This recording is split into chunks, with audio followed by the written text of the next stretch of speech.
اللہ فرماتا ہے قل بفضل اللہ وبرحمتہ فبذلک فلیفرح، محبوب ان سے کہہ دو جب اللہ کا فضل ملے،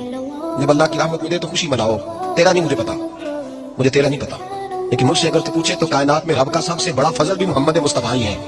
اور سب سے بڑی رحمت بھی محمد مصطفیٰ ہی ہے۔ وہ دو عالم کی رحمت تھے، وہ جہاں چاہتے وہیں رہتے، یہ تو ان کی مہربانی ہے کہ یہ عالم پسند آیا۔ رب کریم نے تجھے آنکھ دی، دنیا دیکھی تو نے، رب کریم نے تجھے قوت دی، تو نے دنیا گھومی، اور پھر رب نے تجھے بیٹے دیے تو میٹھا میوہ، اور بیٹیاں دی تو تیرے لیے باعث کرم، تیری چھاتی پہ بچے چڑھے تو تو نے کہا سب سے بڑی نعمت یہی ہے۔ اقبال کہتا ہے تو میرا بندہ تھا، میں نے دینا ہی تھا، اس نے دیا، احسان نہیں جتلایا، لیکن جب اپنا نبی دیا تو کہا میں نے بڑا احسان کیا تم۔ لقد من اللہ علی المؤمنین اذ بعث فیہم رسولا، میں نے تم پر احسان کیا ہے۔ کون دیتا ہے کسی کو محبوب اپنا؟ نہ جانے رب نے یہ کیسے گوارا کیا۔ لقد من اللہ علی المؤمنین اذ بعث فیہم رسولا، اتنا بڑا فضل، اتنا بڑا فضل، فضل بھی حضور۔ اور جب بات رحمت کی آئی تو فرمایا مومنوں صرف تمہیں ہی نہیں، عیسائیوں، یہودیوں، سکھوں، دنیا میں جتنی مخلوق ہے، حتیٰ کہ جانور بھی، حتیٰ کہ چونٹیاں، نباتات، جمادات، ہر چیز،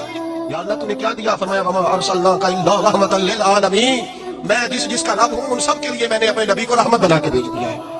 حضرت عباس سے کسی نے کہا تھا اللہ کی سب سے بڑی نعمت، بخاری اٹھانا، فرمانے لگے محمد نعمت اللہ، بخاری ہے بخاری، فرمایا محمد اللہ کی سب سے بڑی نعمت ہے، صلی اللہ، یہ سب سے بڑی نعمت ہے۔ بیٹے کے آنے پہ تو مٹھائی بانٹتا ہے، میلاد والے دن تو لائٹیں بند کر لیتا ہے، بیٹے کے آنے پر تو حلوائی بٹھاتا ہے، اور نبی پاک کے نام کی لائٹیں لگی ہوں تو پریشان ہوتا ہے۔ ہم سے کبھی پوچھ، تجھے بتائیں بس نہیں چلتا، ورنہ تاڑے توڑ کے چھتوں پہ لگا دیں، بس نہیں چلتا، فرشتوں کو بھی کہے آؤ ہمارے ساتھ شامل ہو جاؤ، احمد مصطفیٰ مرحبا مرحبا کا نعرہ لگانا ہے، ورنہ بس نہیں چلتا، ورنہ دنیا کی ساری نعمتیں بچھا دیں اور لوگوں کو بتلائیں کہ اصل تو خوشی منانے کا دن ہی آج ہے جب اللہ نے ہمیں اپنا پیارا رسول عطا فرمایا ہے۔ اور ہمارے امام تو کہتا ہے میلاد نہ کر، ہمارے امام نے تو کہا حشر تک ڈالیں گے ہم،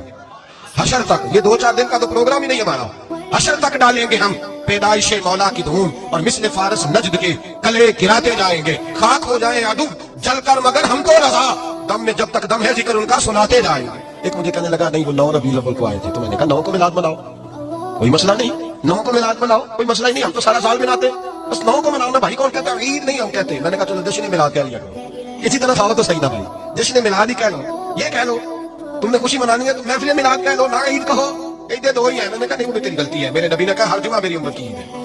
اور قرآن پاک پڑھ، قرآن پاک پڑھ، حضرت عیسیٰ کہتے تھے یا اللہ جب تم منو سلوہ نازل کرے گا وہ دن ہمارے لیے عید کا دن ہوگا۔ اور سیاستہ پڑھ، حضرت عمر کہا کرتے تھے جس دن دین مکمل ہوا یوم اکملت لکم، یہ آیتیں نازل ہوئی تو فرمایا وہ دن ہمارے لیے عید کا دن تھا۔ یہودی ہمیں کہتے تھے یہ آیتیں ہم پہ آتی تو ہم عید مناتے، یہ بھی تیری غلطی ہے کہ عیدیں 2 ہی ہیں۔